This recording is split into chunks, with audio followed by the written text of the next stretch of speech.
my shoes and out the door. 5, I'm alive. 6, 7, 8. Hey everybody, welcome back to the Beyond Your Wildest Genes podcast. I'm your co-host today, Dr. Mike Akinfora, and I have with me Dr. J. Davidson. Dr. J, how are you?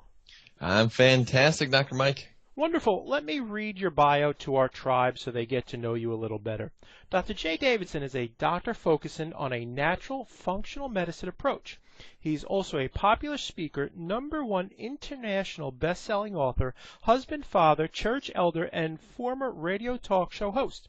Dr. J was the host of the Chronic Lyme Disease Summit with 33 experts that happened April 2016, and yours truly happened to be one of those speakers.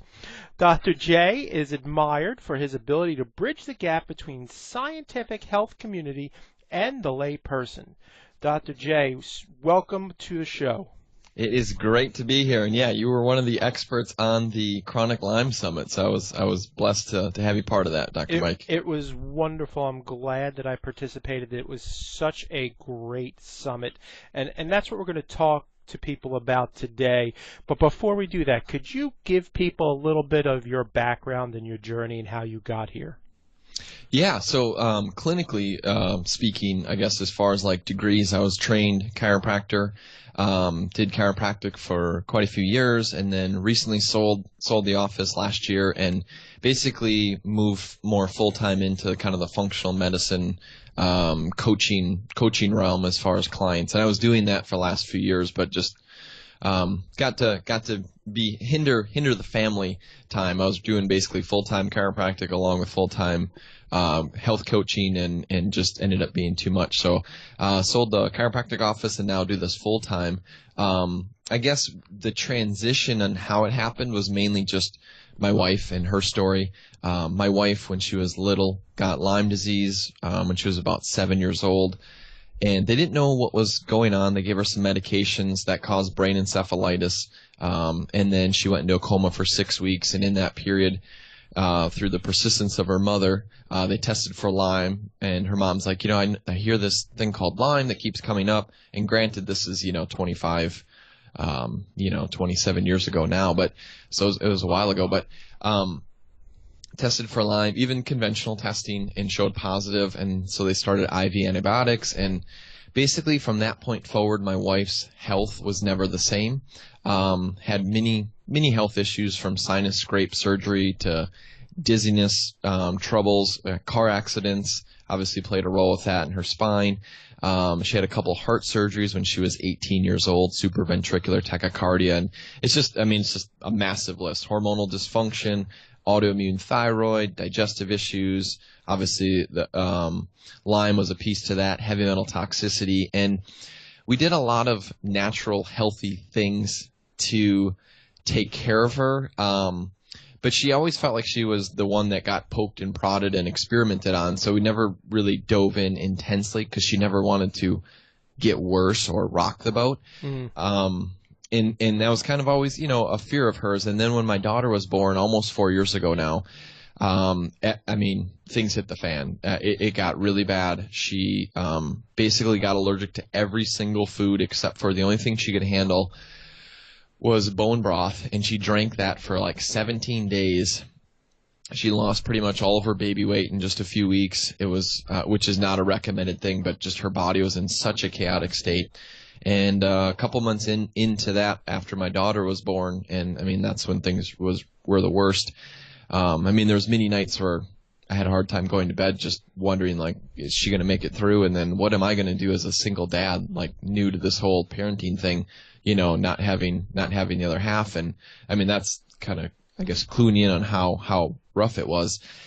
And we ran a test that had recently just came out called the iSpot Lyme test from Pharmacin Labs, and my wife not only came up positive, but she came up in the acute stage, and that was really eye-opening. And it was actually really emotionally hard on my wife, because it was like this thing that she thought maybe she was through was still there. And then the other thing that kind of stared us in the face too was heavy metals that we tried to address previously, had some problems with, just not proper direction, and basically from her giving birth to my daughter, and then us going down the Lyme world, and then also heavy metal detoxing, basically brought her life back. And she's, the healthiest she's ever been now, maybe at least since she was 7. I guess it's hard to judge when you're really tiny. But healthiest she's ever been now, and that's kind of basically brought me into this whole, what I would call the Lyme world, which is an interesting world, very political, controversial, a lot of disagreements and things, but honestly, that was kind of the whole passion behind doing a chronic Lyme summit, is let's get some different experts that seem to know what they're talking about and get results, and let's bring them all to the forefront so people can hear and start getting the message out and start opening up the quote unquote can of worms of Lyme disease. Sure. So let's dive into this, Jay. What makes you suspect Lyme's in the first place? Honestly, from a clinical standpoint, if somebody has weird symptoms, and definitely more of a wax and wane, they have a couple weeks or a couple months where it's good and then a couple months where it's bad. That's kind of a classic symptom that I would say I want to always rule Lyme out. Obviously, if they have kind of the classic symptoms of Lyme, and Lyme's interesting, Dr. Mike, because it can, classically over 150 different symptoms, and every presentation of people can be different. So it's not like, cut and dry, but classically arthritis type pain in the joints. Lyme loves joints, collagen tissues. I would say barometric pressure differences when a front comes in and somebody doesn't feel good or they get a headache. That usually keys me in on something Lyme related, because my wife used to have that and now she doesn't. And I was actually just talking with a client yesterday, and that was a symptom when she first started to, was the barometric pressure. And actually just another one, actually this morning that I just started working with, and that she's like, oh, I can feel a front moving through. So I would say the barometric pressure is definitely a key. Exam things, sore rib to sternum junction, or like where your breastbone is on the front, classically called costochondritis, tender, basically rib to sternum. Right AC, which is the basically shoulder area. Right AC joint issues could indicate Lyme, but honestly, things vary so much that it's hard to give a good straight answer, as much as if somebody's been diagnosed with lupus, rheumatoid arthritis, multiple sclerosis, fibromyalgia, chronic fatigue, or, another autoimmune condition besides like lupus, MS, RA. I always want to rule Lyme out. That's kind of where I think in the clinical side of things. Sure, that makes a lot of sense. You just mentioned a test with regard to your wife. So what's the best test that's out there? Well, this is a good thing to bring up. So Lyme disease is a clinical diagnosis. It's not a testing diagnosis. Classically, the test that's the CDC has unfortunately endorsed has been the ELISA with the Western blot. It's called a 2-tiered method, but research shows that that's 50 to 70% inaccurate. So it's basically worse than a coin flip. So I definitely just don't even like the classic conventional testing. And the CDC will even admit that the testing came out of it's an observational population type testing, not diagnostic, but somehow it got into the diagnostic world. There's other testing out there, IGeneX, which is pretty well known in kind of the not mainstream, not the kind of the main medical model, but more of the Lyme literate and Lyme type practitioners. I really like the one from Pharmacin Labs. It's PH Pharmacin. They're actually in Wisconsin. It's basically like a sub business of neuroscience, which neuroscience is probably a little more well known, but Pharmacin Labs, they have a test called the iSpot. It's spelled the same way iPhone is, just the letter I, phone, it'd be iSpot Lyme, and it uses different methodology, so it's not using the B-cell antibody type testing, it's using the T-cell, which is more accurate, and also changes quicker. So within 6 weeks, the test will change versus kind of the standard antibody band, B antibody band testing, doesn't change very quickly. So, but it's a clinical diagnosis. So in other words, you want to look symptoms, you want to do examination, and then obviously testing that I like is the eye spot. If the eye spot comes up positive, I mean, that's telling me, yeah, that's Lyme. But if it comes up negative, it's not 100% ruling it out.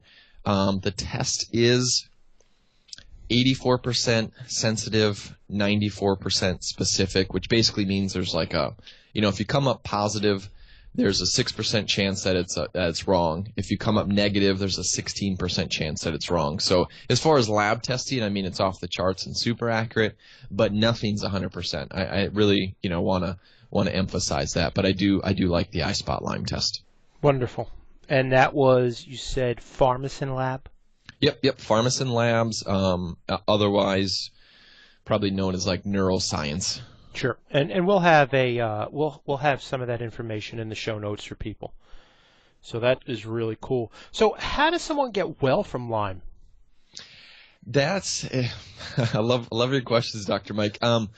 I think an important thing with Lyme, and I would say from a clinical side, this is what I notice is there's a big obsession with killing the bug, and I don't think that's wrong. But somebody that's in a chronic Lyme disease state versus, I have acute, I just contracted Lyme disease, and classically it's a tick bite, which, I mean, it's technically a tick sting, but a tick bite, and then you get the bullseye rash, and that's Lyme disease. Most people don't get a bullseye rash. There's quite a few people that don't even remember being bit by a tick and somehow contract Lyme. So again, these aren't end-alls, but if you get the bullseye rash, that's a telltale sign you have Lyme. But research shows that only 30% of people actually get rashes. So if you get the rash, that means Lyme. If you don't, doesn't mean you don't have Lyme. But the key takeaway, I would say, with somebody that's struggling with chronic Lyme, many health issues going on, is you can't just kill the bug to get well. You have to address the body as a whole. You have to look at all the pieces and parts. And that's why I look at my wife. I mean, there was, really a big hanging thing that we kind of left. So in 2007, my wife was tested for heavy metal toxicity, and she came up high with mercury and lead. And I was the tag-along guy. I'm like, well, I want to get tested too. This seems really cool. And I got tested. I actually came up high mercury and lead too. And she got her amalgam, her mercury fillings out of her teeth, which are just a little bit over 50% mercury, those silver fillings in your mouth. And nobody rushed to get those out. This is not something you can cause more harm sometimes by getting them out than leaving them. You definitely want to work with somebody that's trained and can assist you in this whole process. But she got her amalgams out. We started detoxing, started having some reactions. So we stopped. Didn't know what else to do. Doctor wasn't quite sure. So a year passed by. We were at a different doctor, 2008, because my wife obviously had previous health issues and always looking for help, and started detoxing a different type of detoxer. I actually had a horrific reaction. She actually reacted too, but was really timid in doing it. And so we ended up stopping, and it was like we said to ourselves, there's just no way to get heavy metals out of the body. We'll just leave it at that. And then when my daughter was born, and it was like, okay, that thing just hung there. It was like that thing that we knew was there. It's like the thing that you have to address, but you don't want to. And I feel like God just sends you stronger and stronger signals until you listen to it. I felt like it was, one of those moments. But I think for somebody to get well with Lyme, of course, you want to go after pathogens. And it's not just Lyme. There's co-infections like Babesia, Mycoplasma, Ehrlichia, Bartonella, HHV6. There's all kinds of different bugs that tag along. So I think it's maybe a little bit more accurate to say go after pathogens and deal with the pathogens than just Lyme. I think Lyme's maybe just a little too, specific with the Borrelia. So dealing with pathogens along with also looking at other issues. Could there be another biotoxin type issue like mold exposure that somebody's living in? Because somebody can never get fully well if they're in a moldy environment and their body is in an unhealthy state, when they're susceptible. It's just a tough way it's a tough road to recover. So making sure that if there is mold, to get out of the environment, to start, taking something that can help bind onto those biotoxins of mold. Classically in the mold world, cholestyramine, it's like a cholesterol drug's thrown out there for that. I prefer, and that's more like a resin plastic based, and it negatively affects your mitochondria. It damages your mitochondria. So I like to kind of lean toward more of like an activated carbon charcoal type product to do that, but you have to remove yourself from the source. If you have heavy metal toxicity, detox heavy metals. If you have gut issues, heal the gut, which usually has links with autoimmunity. If there's other issues in the body, other stressors, emotional stressors, right, you have to heal that. So to kind of answer your question, how do you get well of Lyme? You have to deal with the body as a whole. And when you identify all the source or sources of health issues that individual is going through, yourself or that person that's struggling, and then you work to fix those, that's when the body can recover, not just focusing clearly on killing Lyme. And if it was all about killing the bug, that's maybe where antibiotics would have a shot then. But right. But I think it just goes to show, that my wife was on it for years, and if that would have did the job for her, she would have got well. And it never addressed her body as a whole. So I really think that's kind of the clinical gem takeaway that I got from the Chronic Lyme Disease Summit, and just, how I look at it clinically. Absolutely. And just correct me if I'm wrong, please.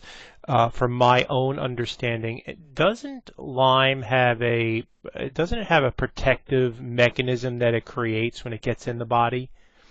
And that's why a lot of times, in addition to not treating the whole body, that people have a really hard time with removing it? Yeah, Lyme has a lot of different forms. So the main form is called the spirochete, and it kind of looks like a spiral shaped. And that's why a lot of Lyme testing's inaccurate, because Lyme doesn't really like the blood. It's a corkscrew. It's a spiral. It loves tissues and joints and to kind of screw into things per se. And when things are taking, like for instance, an antibiotic, the Lyme has an ability to communicate with the other Lyme bacteria in the body and transform into what would be called a cyst or a round body. Previously, they thought it was a cell wall deficient, but more recent research in the last year that's come out has really shown that it transfers from a spirochete, a spiral shaped, to a round body or cyst form. And all that means is it's basically like a sphere. It's in a protective cocoon, basically a protective ball, and then when it seems like it's safe, it comes back out and transforms back into a spiral shape. It's also got another form that's called an intracellular form, where it basically hides inside in your cells, basically kind of uses as a cloak. And that's where it can get into kind of an autoimmune type state, because your body recognizes your cells and says, okay, something's not right, and it goes after them. And it might have the right cell with Lyme inside of it hidden, but now it starts attacking your other cells, thinking, it starts getting confused as to what cell is, what's bad, what's good.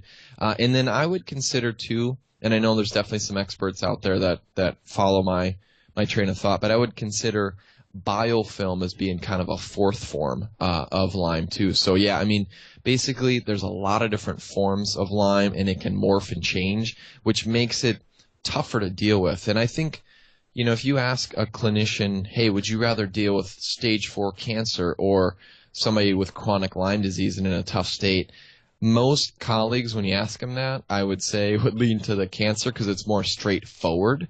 Where chronic Lyme, there's not like a set standard, like here's what you do to recover. It's all individual based on the person. And it kind of goes back to my focusing on what's wrong with the individual person, fixing that, and then in turn, obviously the body can handle, Lyme and what gets thrown at it. Sure. You've touched on a couple of things regarding your wife. What do you think was the biggest nugget in turning her health around? Well, we'll use, so after, my daughter was born and stuff was bad. The turning point, I would say, she did some intermittent fasting with bone broth, and worked on healing her gut right away, just to try to calm the autoimmune storm down that she was in. But I would say the big thing actually ended up being detoxing from heavy metals, that when she detoxed heavy metals, it really allowed her body to be healthy. And I'd say the two main things we kind of went after for her was we went after the pathogens, the Lyme and co-infection stuff. And we actually even recruited some frequency technology, otherwise known as like Rife machine, because I was concerned with my daughter. I'm like, what can you even do with a little one? And so we ran that in the house so that if my daughter was affected, would obviously help her. We ran Rife technology, really went after pathogens, herbal and kind of frequency type supplementation products, and then detoxed heavy metals. And it was like that flipped the lights on, energy, life came back, and really transformed her specifically. That's really, really fascinating to me. Let's stay on that heavy metal topic for a bit. How long do you think it takes to detox metals from the body? Detoxing, so kind of being specific in your question, so detoxing metals from the body can happen within just a matter of a few months, maybe 2, 3, 4 months. It doesn't take long to detox metals out of the body tissues. But there's like if somebody has, so let's talk about the heavy metals. So you've got aluminum, you've got arsenic, you've got cadmium, you've got lead, you've got mercury, and I mean there's a whole plethora of metals, but those are maybe more of like the top offenders, and let's just say mercury, lead as being the top two. Lead loves the bone, and it loves to it competes for calcium, and it likes to get stored deep in the bone. So, some research in kind of looking at the anatomy of the body and the bones, it can take even up to like 15 years for a bone to fully remodel, fully remineralize, fully, kind of change over its cells. And in bone, even though it seems like bone's dead, bone's living, it's living cells, they regenerate. So to fully get lead out of the body, it could actually take many years to actually get it out of the bone, or not out of the body, but out of the bones. Depends on how high levels are. Like I was high with mercury and lead, and I tested my mom, and my mom was off the charts with lead, because generally you get lead toxicity from your mom, because it's stored in the bones when mom's pregnant. The bones will naturally demineralize so that you give minerals to the baby, needing, more minerals than the body's, used to consuming and having. And if there's lead in the bone, then the lead will come out and get passed on to the next generation. So they like to refer to lead as the heavy metal, like a generational curse type of heavy metal. And they've, shown that it can get passed down up to 4 generations. So maybe we're not necessarily in the lead generation, the leaded gas, the leaded paint, and then even before there was leaded pipes, in homes. But your mom or grandma or even great grandma, if they were exposed to that and it gets passed on the female side, you can be. So it can take quite a few years with lead to truly get it out. Doesn't mean you have to detox for, 15 years straight, but it's mainly like when you have traumas that happen, whether they're emotional, physical, or chemical, when usually deep pockets will kind of reemerge randomly. But usually a couple of years for lead, I would say, is a good amount to get it out of the body, and pretty similar for mercury. Mercury, the key with mercury is mercury loves the brain. I mean, it loves the heart, kidneys, liver as well too, but it loves the brain and has a high affinity for the brain. And to get it out of the brain, it's a slow and low process. The body's never going to dump heavy metals instantly because it would be too dangerous to the body. The body's innately smart, intelligent, brilliantly designed. I mean, it's, made to heal. But obviously if there's something interfering with that, then the body can't heal. So getting mercury out of the brain is definitely more of a slower process, usually 2 to 4 years, to truly remove that. Does that help with the question you asked? Yeah, absolutely. What are some of the common things that people do to detox heavy metals? There's a lot of controversy, out in the heavy metal world. I like to, look at more of what's referred to as like true chelators, things that, what would be referred to as like a double sulfur. So molecules like, if you look at ALA, alpha lipoic acid, it has a thing called a thiol group and a second thiol group. So we'd call that a double thiol group. And a thiol group just means it's a sulfur hydrogen. But what's specific about that is you got a sulfur hydrogen right next to each other. And if you just kind of think, if you put your hands kind of, your wrists together, but your hands kind of apart, it almost makes like a claw. Like you've got the sulfur hydrogen right next to each other. And when you talk about chelate, the Greek meaning means to claw. So it's almost like you're clawing, the metals out. Glutathione, I love glutathione. It's got a double feel group, but they're not right next to each other. Sulfur hydrogen. So it's technically not like a true chelator, but DMSA, DMPS, ALA. There was a thing called OSR that Boyd Haley previously had out, and he's going to be coming out with it kind of newly marketed soon. So there's a bunch of different true chelators. I would say things that get commonly thrown out there: infrared saunas to detox heavy metals, foot baths, and it's not as if I have anything wrong with them. I mean, I've owned foot baths before. I have a couple infrared saunas right now. Infrared sauna is great to mobilize things through the tissue.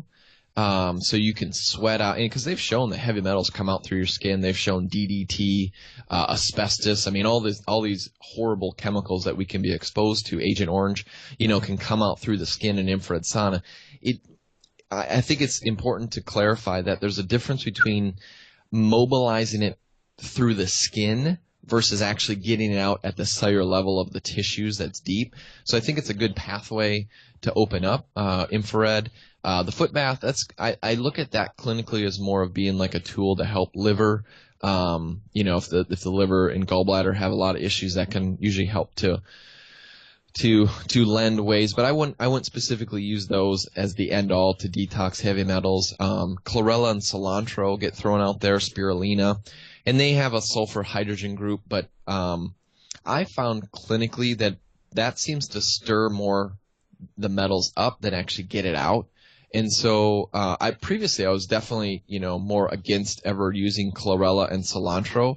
But I've found actually recently that if you're using something like a true chelator to get the metals out of the body, that as you're going, you can kind of incorporate cilantro or chlorella, especially with people with really bad liver issues, because it can stir up the metals that are stored deep to then have the true chelator bind onto them and get them out. So I think it's, there's definitely a lot up in the air, a lot of different theories about heavy metal detoxing.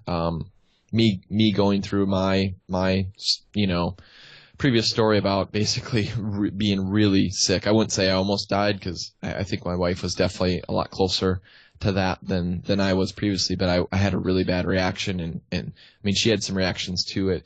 It's all about looking at the body, preparing the body, making sure, you can never detox heavy metals if you have amalgam mercury in your teeth, because you're only going to go in circles. So, I mean, there's definitely a lot of preparation to get to heavy metal detox, because everybody wants to always jump there, but it's usually the last step.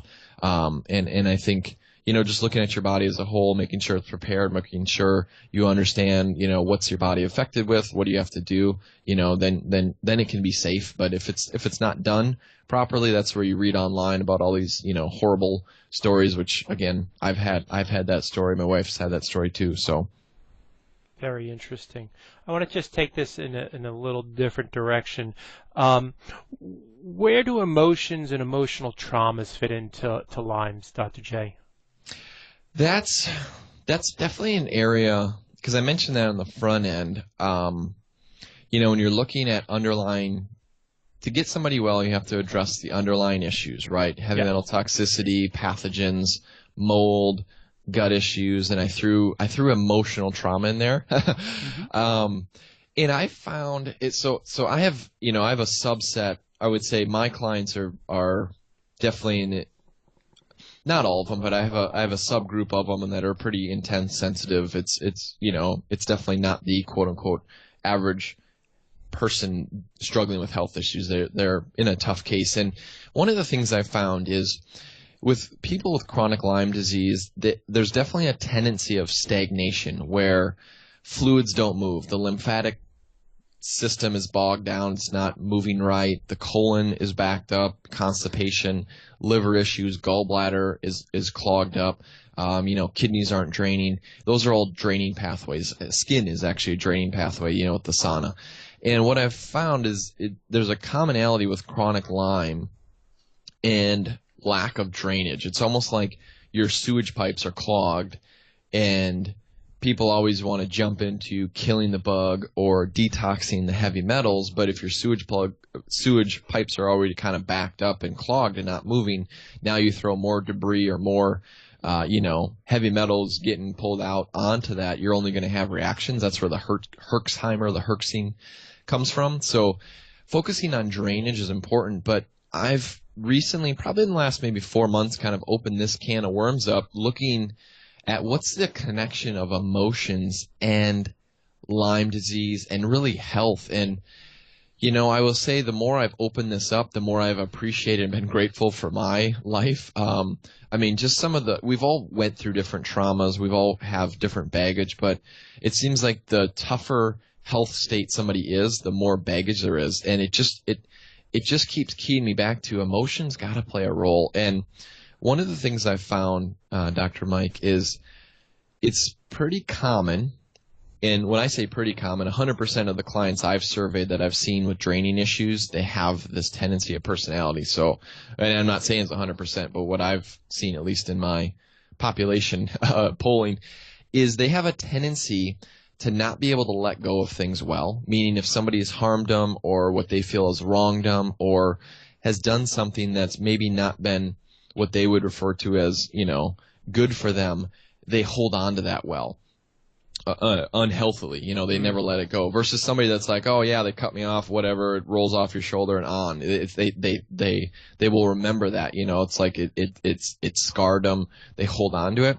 I found that every client that has draining issues will agree that yes, they have that tendency. And so this is my working theory right now. Maybe this will change in a year from now. I don't know. So if somebody's listening to this podcast, not in May of, or whatever, 2016. My working theory right now is that I think our emotional health affects our physiologic health. And if you emotionally hold on to things, I think the body physiologically will hold on to things and not drain. And I think if you physiologically have draining issues, that can maybe affect the emotion too. I think it's a give-take. But what I've been finding is as you work on the physiologic piece of draining, focusing on lymphatic flow, the colon, the liver, the kidneys, skin, that tends to help people work through the emotional letting go. So I think if you work on emotions, I think it helps with physiologic. I think if you work on the physiologic, it helps with the emotions. But I think if one gets hindered on the other side, it can affect the other one negatively. That's my working theory with emotions. So I think emotions are huge. I think it plays a big role. Now, I think it's different for everybody too, because we've all had different traumas and things. But I think hopefully this helps to maybe shed some light on people's personalities and maybe how that could affect their health. Dr. J, I agree with you, and you and I have similar paths in that my wife had cancer, and one of the first people that I called was Dr. Joe Mercola because we wanted to get to the root cause of this cancer. And interestingly enough, he pointed us to New German medicine, which is Dr. Hamer, obviously out of Germany. And his theory was that basically all disease starts with a trauma, and whether that a physical trauma, a shock, and he wound up with cancer, and he attributed to his son dying, I think when he was 17 years old, and that event triggered his cancer. And it didn't show up for years, but it is that emotional part, and that needs to be addressed and resolved. And it's really interesting because my wife had cervical cancer, and in doing this work that we were led to, we triggered the event to a miscarriage. And as hokey as that may sound to people, my wife knew she was going to be fine because she had resolved that emotional issue. And to this day, knock on wood, I mean, she's healthier now than she's ever been. And without without that event occurring, we would not have the family that we have today. It would have been some version of that family, but not the two wonderful children that we have now. So I think that this Wow. is a huge part of what you're talking about. Yeah, completely agree, Dr. Mike. I mean, I think about just when you say that, I mean, emotions have to play a role with our health. And it's really easy, I think, for people to kind of turn an eye or turn your head because, you know, it's not always the easiest thing to understand or to see, right? Because it's something that's like, you know, emotionally. It's like EMFs, right? I mean, we know there's electromagnetic field, there's EMFs out there, but because you can't really see the EMFs, it's really easy to kind of turn your eyes and attention away from it. Sure. But I think there's a big difference between hate, anger, and fear as an emotion versus love, gratitude. And I think the ultimate thing for emotional healing, especially with past traumas, is forgiveness. And I'm talking, it's easy to say this, 100% forgiveness.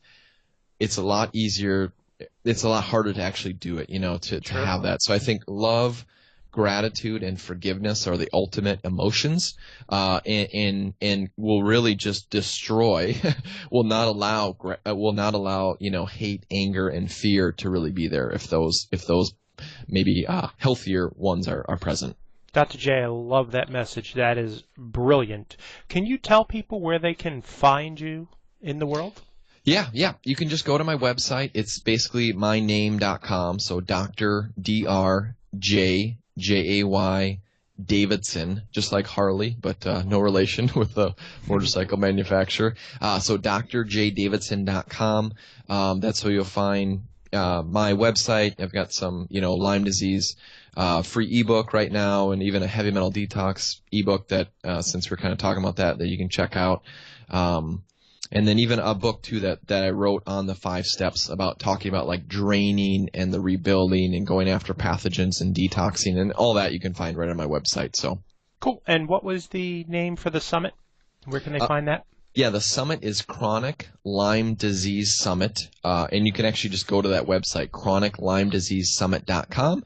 And yeah, Dr. Mike is one of the speakers of the 33. We actually had Dr. Joe Mercola, which you mentioned as well too, as somebody that you previously, you know, contacted, and yeah, he was on the summit as well too. So really, the feedback from the summit was awesome. You know, people commented on the diversity, you know, and covering so many different pieces, but it just helped them to understand it so much better. So I was really excited for, you know, everything that came from it. So definitely check that out as well too, the chroniclymediseasesummit.com. We will have that in the show notes, the links to those shows.